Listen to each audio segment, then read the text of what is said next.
दिसंबर का महीना था। ठंड काफी बढ़ गई थी। ठंड क्या, यूं कहिए कि बर्फबारी ही शुरू हो गई थी। ऐसी ठंड में घर से बाहर निकलना तो जैसे जान जोखिम में डालने जैसा था। मगर गगन यह जोखिम उठाने के लिए तैयार खड़ा था। वह कांपते हुए अपनी अंधी पत्नी से कहता है। अच्छा अंजू, मैं चलता हूँ। ऐसी बर्फीली सर्दी में जाने का मन तो नहीं है, पर क्या करूं, जाना तो पड़ेगा ही। हाँ, जाना तो पड़ेगा। अगर नहीं जाओगे तो कैसे चलेगा? 4 जनों का पेट जो पालना है आपको। अगर मेरी आंखें सलामत होती तो मैं भी आपके साथ चलती। रहने दे अंजू, क्यों पिछली बातें याद दिलाती है। यह कहकर गगन अपने ढाबे पर जाने के लिए तैयार हो जाता है और जाते जाते अपनी बेटियों आशा और ज्योति से कहता है। बेटी, मैं जा रहा हूँ, तुम दोनों अपनी माँ का अच्छे से ख्याल रखना। ठीक है पिताजी। यह कहकर गगन घर से निकल जाता है। मगर बाहर सर सर करके ठंडी हवा बह रही थी। तन पर न गर्म कपड़े थे और ना ही कोई गर्म कंबल या चादर। ठंडी हवा बदन को चीर कर निकल जाती थी और गगन के शरीर में कपकपी बन जाती थी। वह खुद को बड़ी मुश्किल से ही संभाल पा रहा था। वह रास्ते में अंजू के बारे में ही सोचता जा रहा था। उसे बार बार वह दिन याद आ रहा था जब उसकी एक जरा सी गलती ने "अह, मुझे कुछ भी नहीं दिखाई दे रहा डॉक्टर साहब।" लगता है आंखों में कोई गलत दवा डाल ली आपने। वो बाबा जी ने मुझे जो देसी दवा दी थी, वही डाली थी डॉक्टर साहब। अरे तुम लोगों का यही तो दुख है, 2 पैसे बचाने के चक्कर में नीम हकीम झोला छाप लोगों को चरक समझ बैठते हो। अब भुगतो। इनकी आंखों की रोशनी वापस लाने के लिए ऑपरेशन करना होगा, और ऑपरेशन में लाखों का खर्च आएगा। क्या खर्च कर सकोगे इतना पैसा? हाय राम, लाखों! इतना पैसा तो मैं खुद को बेच दूं, तब भी ना आए डॉक्टर साहब। तो फिर अपनी पत्नी को घर ले जाओ, बिना ऑपरेशन के ये कभी नहीं देख पाएंगी। यही सोचते सोचते गगन ठंड में कांपते हुए ढाबे में पहुंच जाता है और भट्टी जलाकर सेकने लगता है। ओह, आज तो बहुत ठंड है भाई। पहले थोड़ा आग ताप लूं, फिर सब्जियां काटूंगा। उस दिन कड़ाके की ठंड पड़ती है और पूरे दिन बर्फबारी होती रहती है।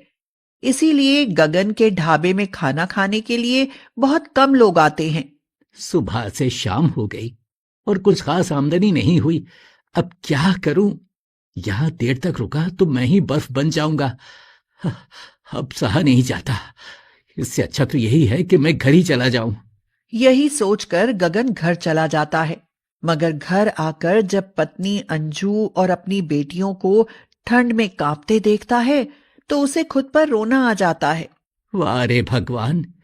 सच कहूं, गरीब के लिए ठंड तो आफत ही है। देखो तो मेरा परिवार ठंड से कैसे कांप रहा है। पिताजी, आज तो बहुत ठंड है। पिताजी, क्या हम ठंड में ऐसे ही कांपते रहेंगे? हमें कोई कंबल या रजाई ओढ़ने को नहीं मिलेंगे पिताजी। बेटियों की हालत देख और उनकी बातें सुनकर गगन का तो दिल ही तड़प उठता है। वह रोते हुए कहता है। बेटी, कंबल और रजाई खरीदने के पैसे तो अभी हैं नहीं। लो, आग जला देता हूं। अंजू, तुम्हें भी सर्दी लग रही होगी, है ना? गगन, मेरी आंखें होती तो मैं भी तुम्हारे साथ कुछ काम कर लेती। तब शायद हमें ठंड में यूं तड़पना ना पड़ता। अरे अंजू, ऐसा मत बोल। कल से कुछ ज्यादा कमाई करने की कोशिश करूंगा। फिर अगला दिन आ जाता है। ठंड उस दिन भी समझो कहर ढाने पर ही तुली थी। मगर आज गगन ठंड की परवाह नहीं करता। वह और दिनों के बजाय कुछ पहले ही ढाबा खोलकर बैठ जाता है। किस्मत से उस दिन गगन का काम अच्छा चल जाता है। शुक्र है भगवान का, आज कुछ अच्छी कमाई हुई है। इन पैसों में एक सस्ता सा कंबल तो आ ही जाएगा। यही सोचकर गगन कंबल खरीदने के लिए चल पड़ता है। उस समय सर्दी के साथ साथ कोहरा भी बढ़ गया था। बस यही कोहरा गगन के लिए आफत बन जाता है। कुछ दूर जाकर वह एक सड़क दुर्घटना का शिकार हो जाता है। फिर तो अस्पताल में ही उसकी आंखें खुलती हैं। मगर तब तक बहुत कुछ बदल चुका होता है। हैं? ये क्या? मैं मेरी मेरी एक टांग कहाँ गई? डॉक्टर, डॉक्टर, मेरी टांग!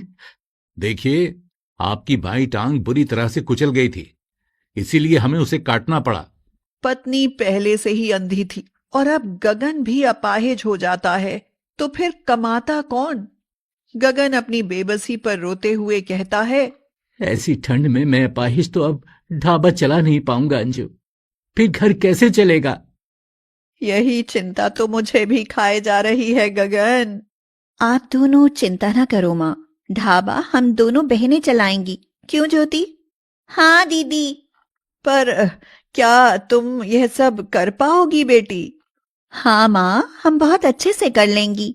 उस दिन के बाद आशा और ज्योति ढाबा चलाने लगती हैं। मगर उस दिन बहुत ज्यादा ठंड पड़ रही थी, इसलिए ढाबे पर बहुत कम लोग खाना खाने आते हैं। बस यही देख वे दोनों परेशान हो उठती हैं। दीदी, इस ठंड में लोगों को भूख नहीं लगती क्या? बहुत कम लोग खाना खाने आते हैं।